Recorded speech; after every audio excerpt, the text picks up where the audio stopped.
Good morning, Overall Middle School students. This is Mr. Woolley. And remember, the information contained in this video is intended to be viewed only by the students in Mr. Woolley's classroom. By watching the video, you agree that you will not record or share the video with anyone who's not a student in Mr. Woolley's classroom. All right, we're going to be working on lesson 2 of our probability module today, estimating probabilities by collecting data.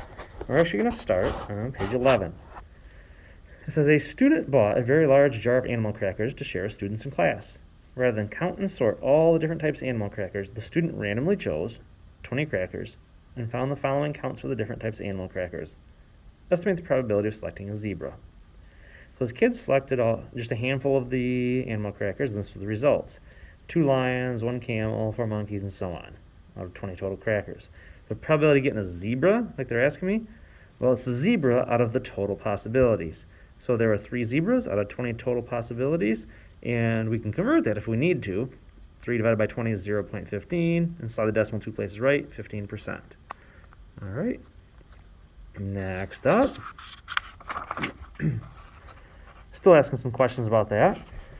Now, I'm getting all my information from the table, so you can flip back and look if you need to, but let's see. I don't know about students randomly selecting crackers from the jar. So what's the probability of a lion? There's 2 lions out of the 20 crackers, 0.1, slide 2 places, 10%. This is not 1% because we slide the decimal 2 places. You have to fill in the empty spot with a 0, 10%.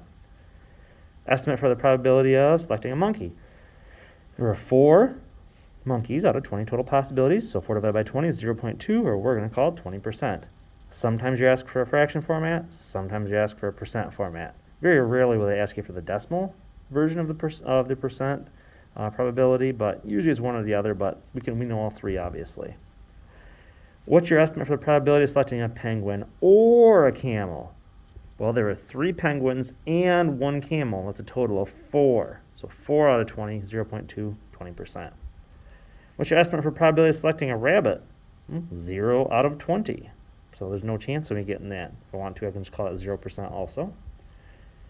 Is it the same number of each kind of animal cracker in the jar? No, there appears to be more elephants than other animals. So it could have just been a random sample. Maybe there is an exact number for all of them that are put in there, but probably not. They probably have a mix of different numbers of each animal. But in this case, it looks like they have more elephants. If a student randomly selected another 20 animal crackers, would the same results occur? Probably not. You'd probably get a mixture of 20 animals, crackers of different combinations of things. You could possibly get the exact same situation again, but not likely. Now, here's an important problem here. We're going to make a prediction.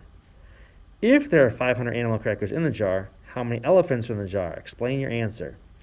Well, we know there are 5 elephants out of 20 total animal crackers. So what we're going to do is we're going to translate this ratio right here, 5 out of 20, and we are going to turn that into a projection with dealing with what it's going to be for 500. So we're going to use a proportion relationship. So 5 out of 20 is going to turn out to be how many elephants out of 500. Remember our 2-step process for solving proportional relationships. We cross multiply what we can, 5 times 500, and then divide my answer by 20, and I get 125 elephants. So that's how I can take a probability and make a prediction from that. So it's going to lead into some future things as well. But you'll see a problem like this today on your practice. So go ahead and hop into Schoology, look at your instructions, and you'll have a practice in there to work on. So thank you for watching.